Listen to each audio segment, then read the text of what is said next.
Alright, hello and welcome back to our Out of the Park series. For this video, I replaced the 2004 San Francisco Giants with 25 Barry Bonds. Big shout out to this person for suggesting this simulation. I decided to go with the 2004 version of Bonds because he actually has better ratings than the 2001 version.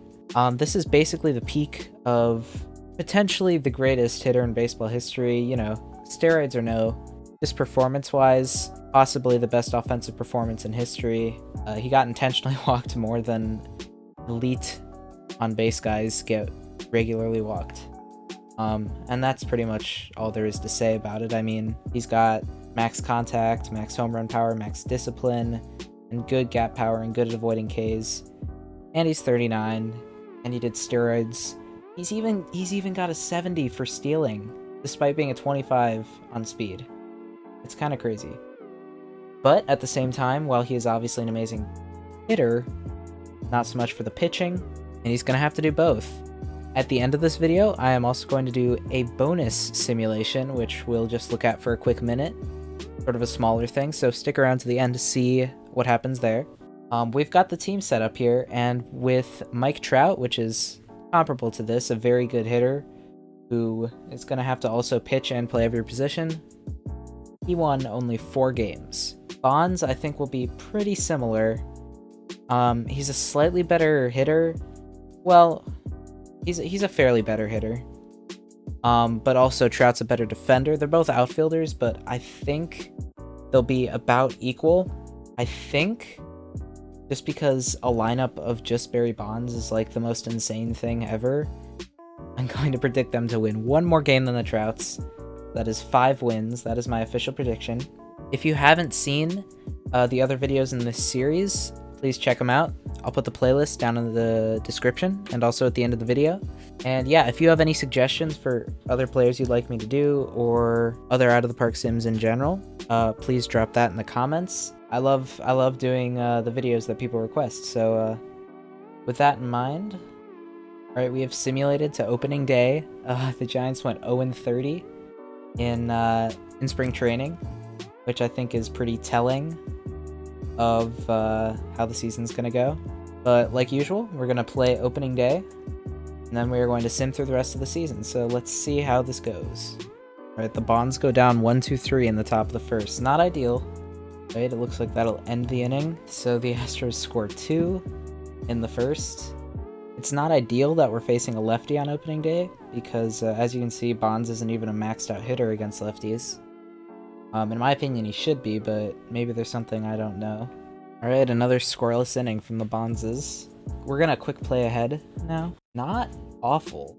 We're down 7-3, but 7 runs is a very low amount. Is that a grand slam? Yes, it is, and the game is tied. Well, we are tied. Entering the bottom of the 6th. Okay, well, they scored 9 runs in the bottom of the 6th, so not as close anymore. And a scoreless inning after that. It's our last chance to rally back. Things are looking a bit grim, but if any lineup can get it done, it's this one. Alright, well, we had a nice little rally there in the 6th, but opening day goes down as a loss, 16-7. Could have been a lot worse, honestly. This team is definitely going to give up more than 16 runs per game, which sounds kind of funny to say, but it's true. We had 2 homers from pitchers, which is cool. So yeah, we are going to play through April now. Oh, hi! Didn't see you there. What I can see is that you're still watching this video. Can I ask you why? Is it A, because you like it, B, because you're enjoying it, C, you think it's interesting, or D, none of the above? If you answered A, B, C, or D, then you are a prime candidate to become the newest member of the Weekly Thingdom, the vast and glorious army of the Weekly Thing fans. And hey, a wise man once said only a small percentage of viewers are actually subscribed. I think you can take it from here. Back to the video. Right, an 0-24 first month. I predicted 5 wins, right? That's probably not going to work out in my favor. I'll probably somehow overestimate the team again. Oh, we won a game, 28-25 against the Diamondbacks. We are 1 and 50. All right. At the end of June, 1 and 78, almost halfway through the season. If we're gonna get some more wins, it's gonna be right after the All-Star break, because as we learned, I mean, you can see these pitchers here, they're totally exhausted. All of them. Because none of them have stamina. So the All-Star break, they'll rest up and then hopefully get some stuff done. There's a win. Alright, 2 and 105. We got 2 months left in the season. Probably not going to win a single another game, but here we go. Alright, and that is it. We end the season with a 2 and 160 record. Completely abysmal. On the bright side, though, we get to look at the statistics. Obviously, like what happened with Trout, the league offense is boosted greatly from the horrific pitching of the San Francisco Giants, but Bonds still tops the leaderboards. The first baseman in particular seems to have popped off, so to speak.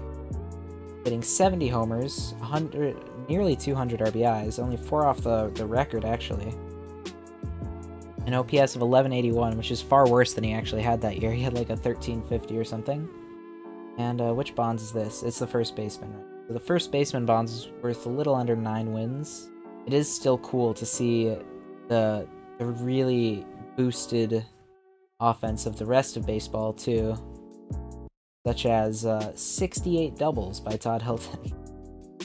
Which, that sounds like the all-time record, I'm not sure, but it sounds like it is.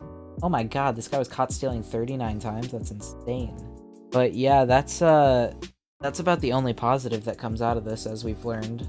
We look at our players, our pitchers. What was the best ERA in the whole team? 33-35. Yeah, I mean, the very best pitcher on the team was worth negative 7.1 wins above replacement. The worst was worth negative 14. And on the flip side of that, our hitters were very, very good at hitting. Somehow, this Bonds in 300 plate appearances had an OPS below 700. Obviously, we have the 70 homer guy. Not too bad hitting-wise, obviously. One other thing I want to look at is I want to look at the most runs we scored and the most runs we allowed in the season. Alright, so in this June game against the Orioles, we allowed 109 runs. You can see from this chart here, we actually had a shot. But then, just several grand slams later, and we were kind of out of it. 109 runs on 49 hits. The Orioles hit 13 homers, including a 4-homer game from Luis Matos, who I don't think I've even heard of. The least runs scored by anyone in the lineup was 11. Yeah, this is just depressing. This isn't even as bad as the worst Trout game, though. There was a Trout game where they allowed like 190-something runs. I don't know if this definitively proves that Bonds is a worse two-way player than Trout, because when it's a 3-win difference, that's pretty negligible. Or rather, a 2-win difference. Trout only won 4 games. But yeah, I mean, we pretty much knew that was coming after the Trout one. The amazing offense is just not nearly enough to offset the absolutely horrific pitching and defense. So now it is time for us to move on to our bonus simulation, which today is going to be a simulation of only Mike Trout and Jacob deGrom, like we did in the last video. Except Mike Trout will do all the pitching and Jacob deGrom will do all the hitting. I'd like to thank this person for suggesting it. You can probably see why I'm doing it as a bonus simulation instead of its own video. It is just impossible that they win a single game. But hey, it's what the people want, so we shall give it to them, and I will see you all in a minute. Alright, and we are back. I have set up a team of all Jacob deGrom position players and all Mike Trout pitchers. Not sure how well it's actually going to work, because the AI, I'm not sure how to make sure that it doesn't like just start pitching with deGrom and hitting with Trout. So we'll see whether it actually sticks with the lineups I gave it or not. I'm hoping the fact that I set the players' positions to, you know, certain things keeps them from changing it around, but we'll have to see. I'm not gonna play a game with this team. There's no point. Let's just simulate the season. Assuming the AI listens to my suggestions for the team, this team wins 0 games. There's literally no way it wins a game. Yeah, that's about it. Hopefully that happens. Kind of defeats the purpose if that's not what happens. Alright, yeah, I'd say it worked. The Angels went 0-162. Obviously, that was what was going to happen. We look at the pitchers. Our very best Trout was worth -2.5 wins in only 10 innings. This one, who pitched 200 innings, was worth -47 wins above replacement, allowing 3,000 runs over the course of the season. If we look at how the DeGroms hit, our best OPS was a bit under 600. Full season from the first baseman. He seemed to be our best hitter at only -4.5 wins above replacement. Isn't horrible. This DeGrom was by far the worst.